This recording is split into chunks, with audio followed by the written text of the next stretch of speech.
Bueno, ahí tenemos el título de mi tesis. Fue el mercado educativo del derecho en el Instituto de Ciencias Sociales y Humanidades, que es el instituto en el cual yo estudié y estudié Derecho también, y estudié la maestría en Ciencias de la Educación. El mercado educativo, pueden pasar la siguiente, por favor. El mercado educativo del derecho se concibe así o puede ser concebido por la teoría bordiana de la economía de las prácticas sociales.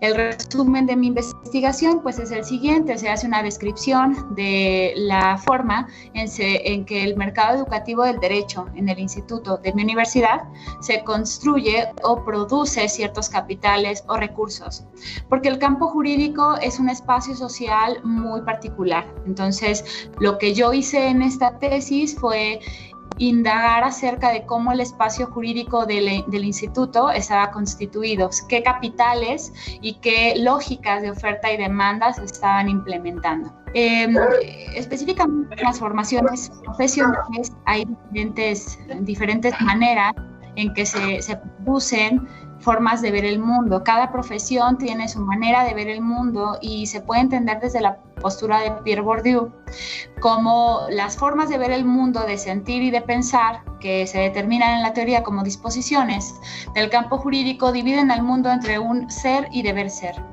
El campo jurídico se muestra con un hábitus jerárquico y con una dinámica de relaciones sociales desigual. Entonces, podemos ver en el instituto, en el contexto de mi investigación, en el Instituto de Ciencias Sociales y Humanidades de la Universidad Autónoma del Estado de Hidalgo, el campo jurídico data del año 1869.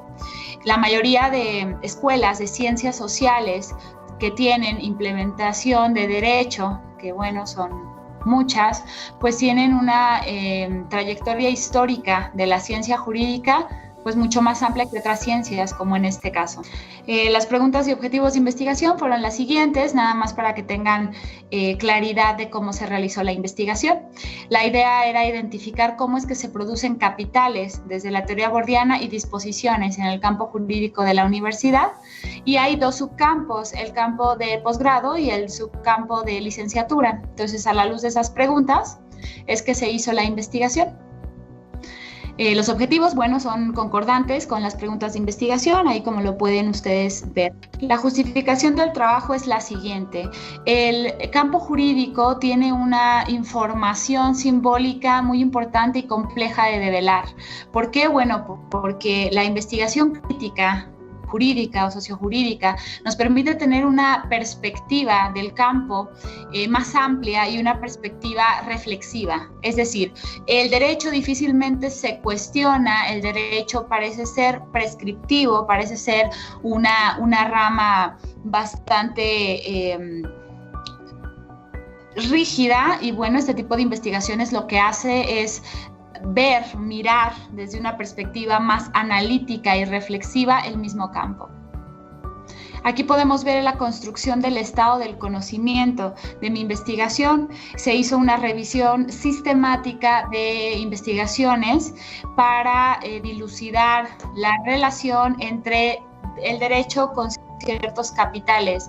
Por ejemplo, el derecho con el capital docente, el derecho con el capital político, con el capital científico o de investigación, con la misma práctica postulante privada, que es una de las actividades a las que más se dedican los abogados, y el derecho y las instituciones de Estado, ya que también, como lo podía visualizar Max Weber, el derecho tiene un vínculo importante con las instituciones estatales o el Estado en sí. El derecho tiene esta relación interesante con cada uno de estos capitales y se entretejen aspectos que son sumamente importantes para poder conocerlo como una realidad social. Entonces, por eso es importante ver que el derecho no nada más es derecho o no nada más es ley. El derecho es un entramado complejo de algunos aspectos en el sentido académico, en el sentido práctico también y en el sentido laboral. El derecho, entonces, como mercado educativo, se puede ver como un campo productor de ciertos capitales y disposiciones, así como posiciones que tienen que ver con ejercer el derecho desde la práctica postulante privada, como representante de intereses ajenos, como empleado burocrático o como empleado académico. Así, hay ciertos bienes valuados en el campo jurídico que no se van a evaluar así en otros campos.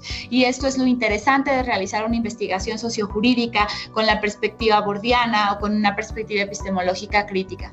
Los dos subcampos de una realidad, por ejemplo, el subcampo de la licenciatura y el subcampo de posgrado, la anterior, por favor, nos indica cómo en el mismo campo se van a ver, muchas gracias, se van a ver diferentes producciones del mercado educativo. No funciona con la misma lógica el campo de licenciatura al campo de posgrado. Esto es interesante de ver en la investigación porque el principio de la distinción de campos también se aplica de acuerdo a Pierre Bourdieu.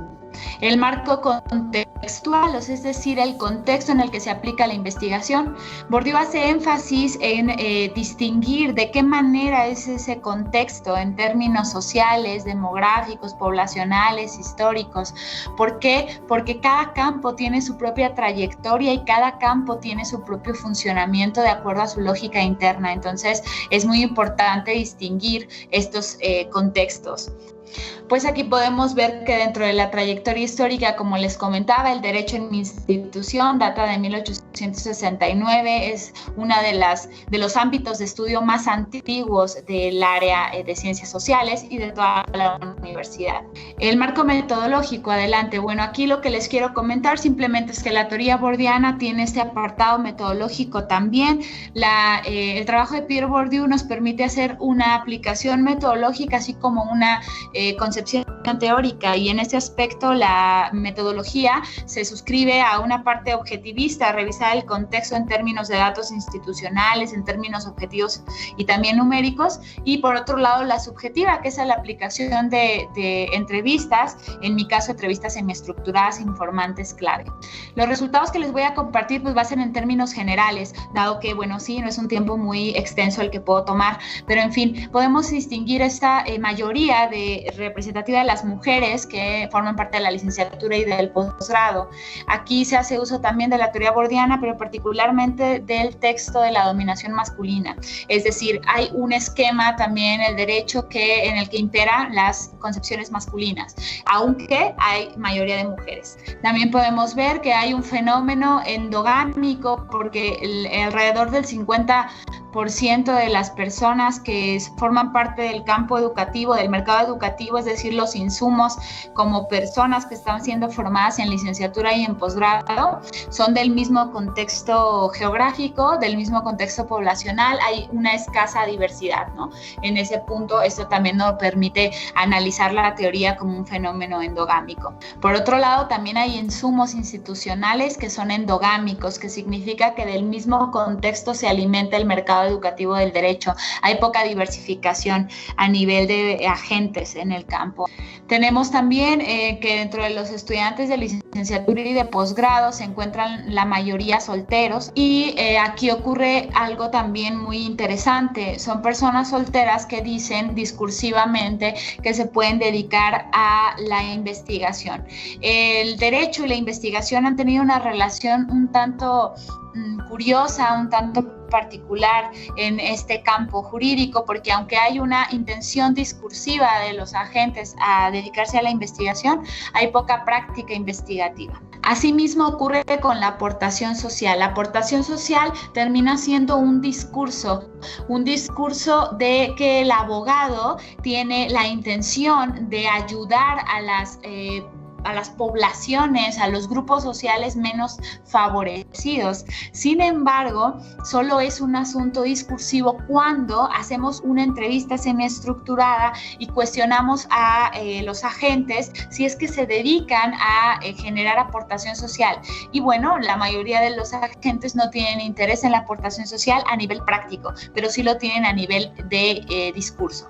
Aquí lo interesante de este esquema de la tesis es que hay un agente híbrido social, que puede ser en términos bourdianos alguien que tiene características de un agente muy específico, como es el postulante privado y el académico, ¿no? Que es otro. Es decir, el híbrido social se compone de ser académico como acción complementaria o labor complementaria, pero es representante de intereses ajenos en la postulación privada y conjuga la academia con la postulación privada, pero dándole un estatus de complementaria a la academia. Aquí vemos algunos de los capitales que se distinguen en el mercado educativo. La producción de los capitales se ven de mayor a menor, por ejemplo, el mayor siendo el capital jurídico, que nos aporta mucho capital simbólico de lo que es el derecho. El derecho tiene una trayectoria y un peso simbólico histórico bastante alto. Sin embargo, hay un capital pues con mucho menor producción, que es el científico y el académico. Es decir, hay poca preparación en tanto a didáctica, en tanto a docencia y en tanto a investigación, y hay investigación menos innovadora. Algunas de las conclusiones de la tesis de maestría son las siguientes. El capital es uno de los ejes conceptuales principales de la tesis, dado que gracias a descubrir o develar los capitales se puede entender la lógica de los campos y también las disposiciones de los agentes. El campo jurídico puede verse como un sistema hermético y prescriptivo en el campo específico del contexto. Las relaciones burocráticas son importantes en el ámbito del campo jurídico. El ámbito académico da posiciones laborales complementarias, no tanto principales. Y por otro lado, pues la concepción, representación y capital simbólico del derecho tiene una producción bastante alta y una gran demanda en el campo. En la maestría y en la licenciatura se producen ciertas disposiciones que las distinguen. La licenciatura sigue viendo al abogado como más tradicionalista, es decir, puede ser burócrata o puede ser abogado defensor o puede ser un abogado que sea postulante privado. Pero en la maestría ya se dilucidan, se pueden ver algunas otras opciones del abogado como académico, como docente o como investigador. En los dos subcampos hay una prevalencia de la trayectoria histórica del derecho y hay un cierto estatus gracias a eso. Bueno, aquí tenemos las referencias del trabajo, sí, muchas gracias. Y básicamente esta tesis de maestría pues se elaboró para develar estos capitales y estas disposiciones en el campo de un área académica de la Universidad Autónoma del Estado de Hidalgo. Muchas gracias por su atención.